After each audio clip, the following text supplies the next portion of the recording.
Hello, everybody, and welcome back to International Critical Communications Awards Central, or rather my house.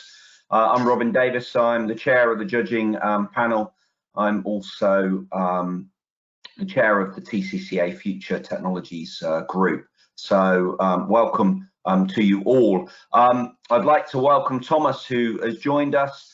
Thomas and TfL were the winner of the Critical Communications Award with regards to the transport category.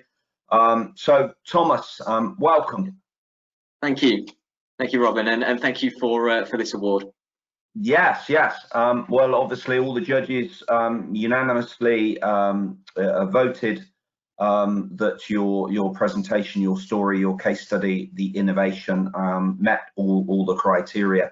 So congratulations to you. Going back to the beginning, I've got a couple of questions for you.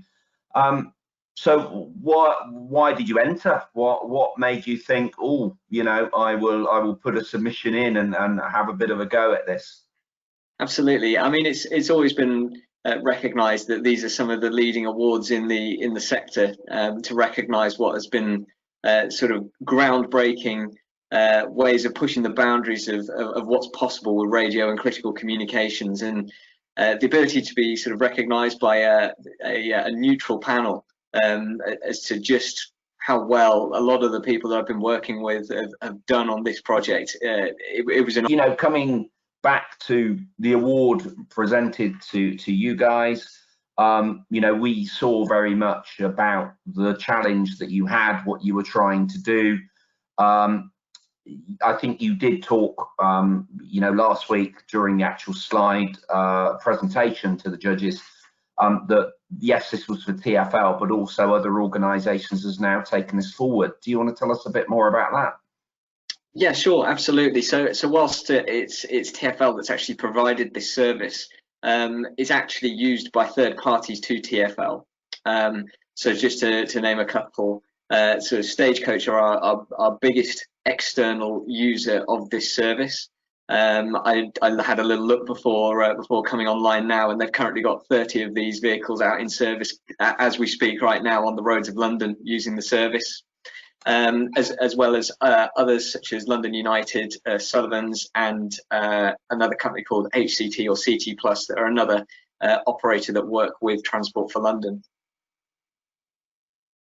Excellent. Yeah. So I mean, you know, I think, you know, one of the reasons why you got the award was not just was it to solve the TfL problem, it was for others.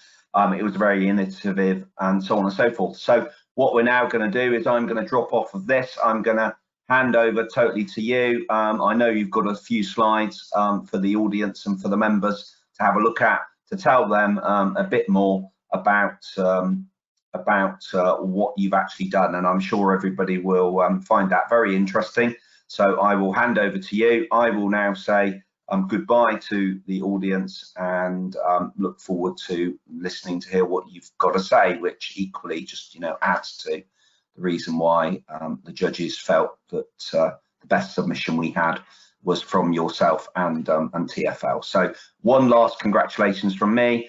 Look forward to seeing your slides. Over to you. Thank you ever so much, Robin, and once again, thank you very much for this award. As I said, it means a lot to TfL to have this kind of recognition, not just to ourselves, but also to our radio partner, Take Communications, who are also invaluable in the delivery of this to us.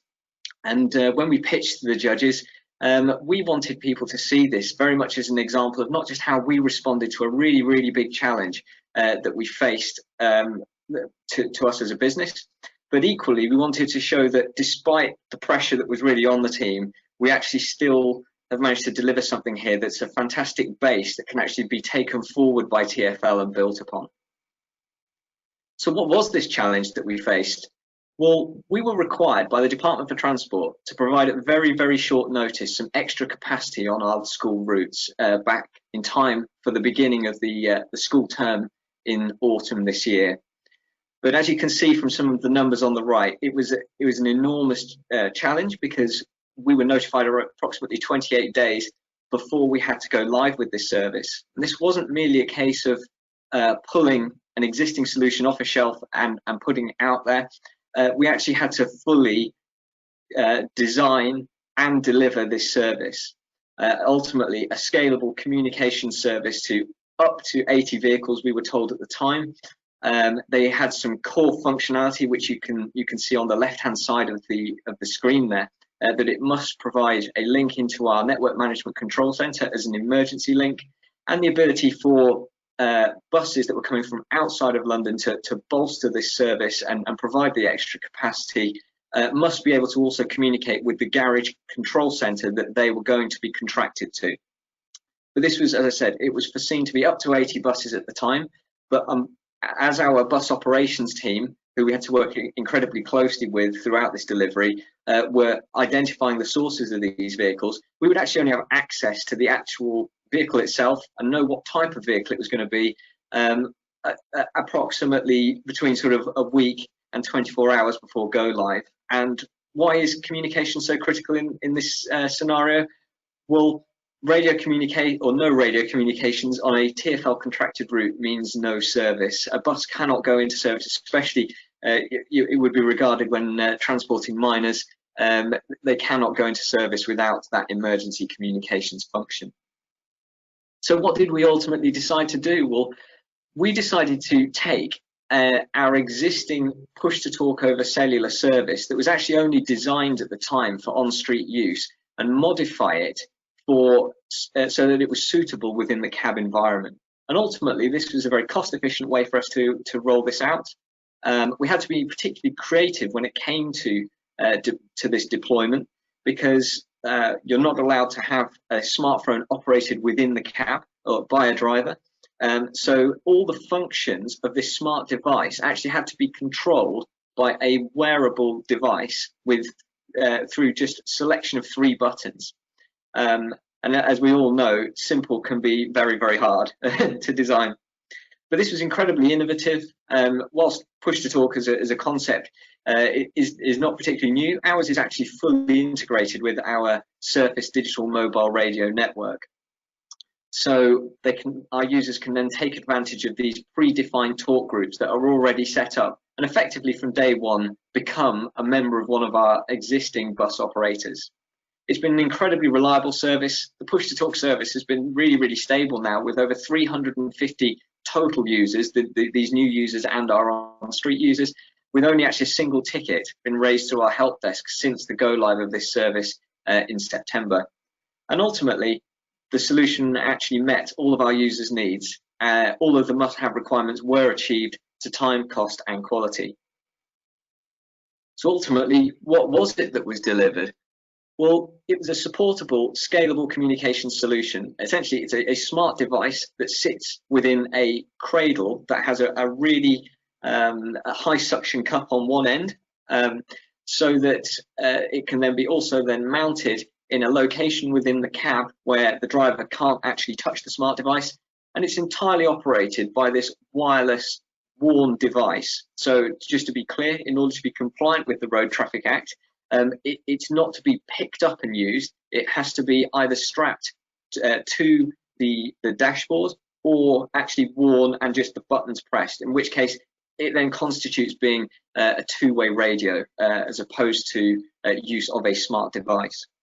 So we initially set this up for 80 vehicles, and one of the most challenging aspects actually of this delivery wasn't just bringing this service online, it was actually the number of people that we had to train. We actually reached out to 100 people within 24 hours of go live of this service. So ultimately, we facilitated this communications line with the Network Management Control Center. We provided this connectivity, but equally, as you can see on the right-hand side there, we have 2 forms of mapping function with this as well. We have a breadcrumb tracking for compliance purposes, and also we have a live map view as well, which is automatically navigates to the bus location should they actually press any of the emergency buttons. But as you can tell, it's quite a piece of functionality, and it required quite a lot of people to come together at very, very short notice.